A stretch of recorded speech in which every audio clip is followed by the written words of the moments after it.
Recommendation on page 100. Recommendation is on page 100, guys. And that is that the council receive the report. It's moved and seconded by the same people. Yep.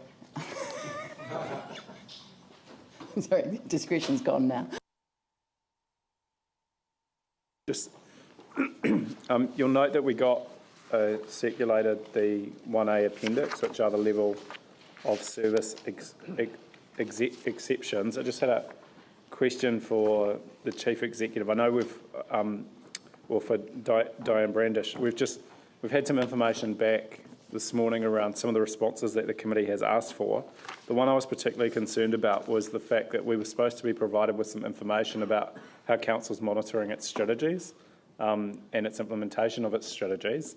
We were failing to meet that level of service last time, and we still, I don't think we've received any information back about information that was supposed to be circulated to advise us what was happening. So I know the response we got back from Diane was that the Chief Executive was looking into it, but I really do think it's important that we do get some understanding of what we're doing to meet the levels of service.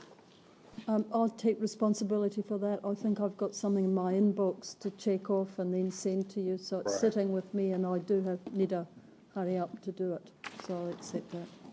Okay, and also just at the Finance Committee, there was concern raised around our targets around the satisfaction with parks, and also the reporting of roading contracts and things being fixed in a timely manner. Could staff just explain where we got to in terms of a response on that?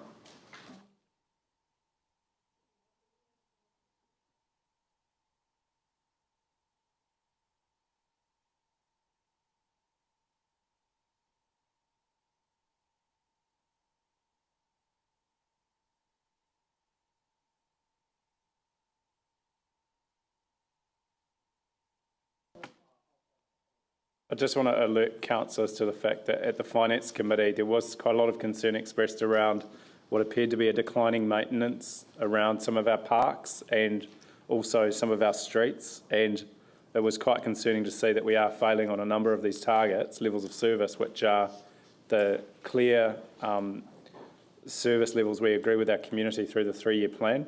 We did hear some anecdotal feedback that staff had cut back on maintenance to save money, and that possibly was having an impact on our levels of service. So I think we all kind of were quite concerned about that. So I think it is pretty critical, particularly going into summer, that we're reassured that our levels of service are being maintained at the standard that we expect. I don't know if other committee members wish to raise any points around this. I can answer the question regarding parks, and Councillor, you may recall I did send it through to you, it was about 2 weeks ago, but there was a misunderstanding in the conversation that Councillor Lonsdale had with the staff member, and in fact they were not cutting back on levels of service around parks. I think it was a timing thing with the spring and the spring growth, that keeping the lawns and the parks under control is always a challenge at this time of year. I'm sorry, I don't have the answer on roads, but that was the answer on parks. So if I look at our levels of service that we aren't meeting, customer satisfaction with recreation facilities, overall satisfaction with neighbourhood parks, where target's 80%, we're receiving 67. It says that we're going to review survey comments and develop an action plan. I guess I really want to be reassured, you know, what is that action plan and how are we going to do that? Because clearly we're failing, and I think we need a fuller explanation about why.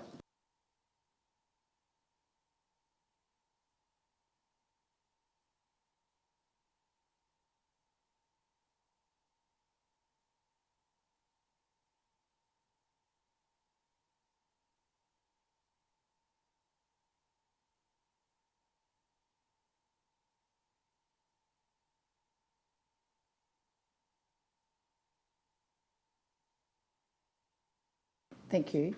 Councillor Scantrip. I think it's more than parks as well. If you look at some of the areas that have been cut regularly by council, they'll come along, or City Care or whoever the contractor is, and I know there's one area that gets cut one side, they do one corner and then go away, then it seems another team come to the opposite corner, which seems a bit ridiculous. But anyway, I mean, right across the board, I think that I believe anecdotally that it seems to have dropped off. So it'd be interesting to get some feedback.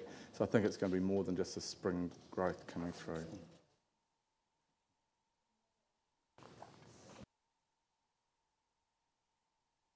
There was another issue where particularly concern around the cycleways program being behind schedule, and we have had an explanation that came through around that, but our community board was quite concerned to hear that Skirt were not aligning the work that they're doing, like on the Brown-Heathcote overpass, to our cycleways, which is a really clearly identified cycle corridor. So it's one of our key corridors, and it just, I guess it's just a question for the chief executive, the acting chief executive. What can we do to ensure that we're not spending money twice and getting Skirt to take into account these repairs? Because as they do the repair, they should incorporate the cycleways into that. But at the moment, it doesn't appear to be happening.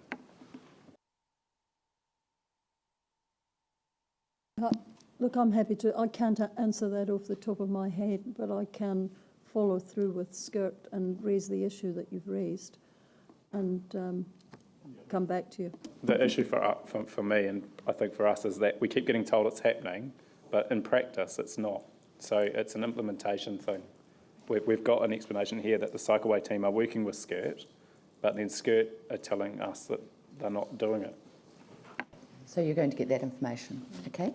So the recommendation now moved Councillor Manji, seconded Councillor Turner, is that the council receives the report. Okay.